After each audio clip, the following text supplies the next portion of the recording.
And she had an issue up here about my grandson being in a dress. I mean, I'm trying to see what the issue is about that. Whoa. Okay, you'll have to talk to Dara.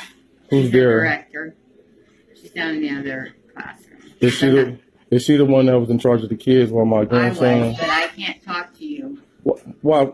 Because you're not on the form. So we'll have to get Dara up here and see if she will let you. Okay, that makes sense. Not on the forums. I mean, first of all, I'm coming down here because we don't do that.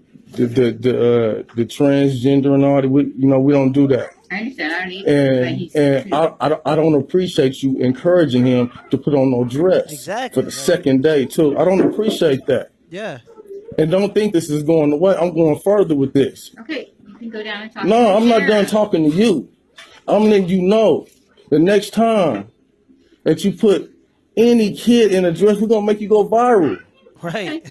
You need to go talk to my director because I, as a teacher. No, I mean, I got an issue with you about that. I'm not playing with you. I'm sorry that you feel that way. Yeah, I'm sorry that you feel that way. But you should have called me before you made the decision to put my grandson in a dress. Right. Okay, you can speak to the. No, I'm speaking to you. Please do not talk to me in that tone with my children around. I wouldn't be up here if you. See, that's the problem right there. These are not your children. These are your students. There's a big difference between somebody being your child and being your student, and you should be consulting with parents before you implement your ideologies on their children. Everybody doesn't believe the same thing, and if you want people to respect your views on certain things, you need to respect other people's views on certain things. And that means you need to be talking and communicating with people's parents if you plan on putting their sons in dresses. Like, that's wild to me. If you wouldn't put my grandson in no dress. Again. Well, do what you got to do.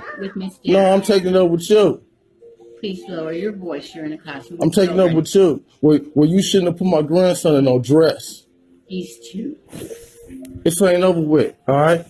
You know what's crazy? It's because when I was in school not that long ago, it was the far right trying to push religion into the school system that was a part of the problem. Now we've done a complete 180. How about let's just stick to the math and the science? Because as a taxpayer, when I send my kids to school, I shouldn't have to decide between QAnon conspiracy theories and gender identity propaganda. And I'm sure most teachers are doing the best they can, working with what few resources they have, trying to educate their students in what appears to be a crumbling nation. But just hear me out. When you allow teachers to dress little boys up like little girls, and then you allow those same teachers to have sexual conversations with children, you just might attract a certain kind of person, and it isn't a person that aspires to be an astronaut. Y'all know how we use euphemisms to make people feel better about their jobs, like instead of calling people porn stars, we now call them adult film actresses. Well, a criminal justice and sociology major at ODU said instead of calling them pedophiles, we should call them minor attracted people to clear up some of the stigma behind pedophilia. So much for that question. I use the term minor attracted person or MAP in the title and throughout the book for multiple reasons. First of all, because I think it's important to use terminology for groups that members of that group want others to use for them. And MAP advocacy groups like Before You Act have advocated for use of the term MAP. They've advocated for it primarily because it's less stigmatizing than other terms like pedophile. A lot of people, when they hear the term pedophile, they automatically assume that it means sex offender, and that isn't true, and it leads to a lot of misconceptions about attractions toward minors. But using a term that communicates who someone is attracted to doesn't indicate anything about the morality of that attraction. Odd.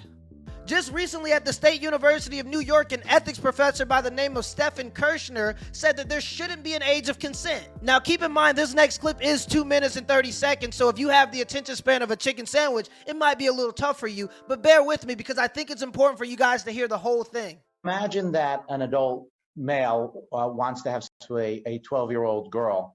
Imagine that she's a willing participant. A very standard, very widely held view that there's something deeply wrong about this, and it's wrong independent of it being criminalized.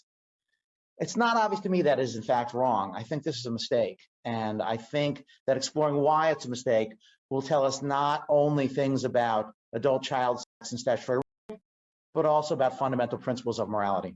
Well, there's a couple things to say here. One is, even if you are looking for a threshold, let's say there's a threshold, I'm making this number up, but let's say it's at age 8. Still, that tells you that some adult child sex is permissible. Second, the notion that it's wrong even with a 1-year-old is not quite obvious to me. There are reports in some cultures of grandmothers filleting the baby boys to calm them down when a colicky. Now, I don't know if this is true, but this is sort of widely reported as occurring in at least one culture, and it working, that the grandmothers believe this actually works. If this were to be true, and again, I don't know it to be true, if it were to be true, it's hard to see what would be wrong with it. So, yeah, I guess I think, no, I don't think there's a blanket period beyond which this is permissible. If we're interested in willing participation, which is the way I structured it, then yeah, there's a point below which people aren't willing participants in anything because they don't have intentions or they don't have the sort of mental states that allow for willing participation. But no, I don't think it's blanket wrong at any age. They might think that children can't be willing things in general. It's an odd view in that they seem to will things all the time. They will participation in kickball. They will showing up, participating in the bar mitzvah lessons, bat mitzvah lessons. So there's all sorts of things that they will. You might think, well, maybe there's something distinct about sex that they can't really understand it. It's not clear to me that what they're not getting at is consent. I suspect what they want to say is, okay, they're willing participants, they're voluntary participants. They have some understanding what's going on, not understanding we do, but some understanding, but they haven't consented. Perhaps that's so, but that's a different claim from their being unwilling. There's just lots of activities that children engage in that they don't understand all that well. For example, when you first show up to participate in a judo tournament or you prepare for your bat mitzvah, I mean, you have a rough idea, but it's not clear how much you fully understand it. Now, again, I'm not saying that we should be hanging out in front of the school holding up the 10 Commandments, but what I am saying is when regular people send their kids to school, they want to make sure that their kids are being educated instead of indoctrinated. You just can't start calling regular Americans conspiracy theorists or right-wing nuts because they want to know what their kids are learning in school. And again, just so that I'm clear, I'm not saying that this is a majority. I understand that this is a small minority, but when you sedate boys by giving them opioids because they can't sit still for 8 hours, I don't know what 5-year-old's able to do that anyway, but when you sedate boys because they can't sit still for 8 hours straight, you put them in dresses, and then you allow adults to have sexual conversations with them, you're gonna attract a certain kind of person. And you can't start calling concerned parents transphobic because they're concerned about the situations that their children are in. Calling parents transphobic or homophobic because they're concerned about what their kids are learning in school isn't gonna help your cause. Look, at the end of the day, we're all people, and most sane people, heck, even insane people want what's best for children for the most part, so imagine how sick you have to be to want to harm children. But we can't forget that there is a small minority of people who want to do just that, and I don't think it'd be wise for us to start opening up doors for them to do it. Till next time.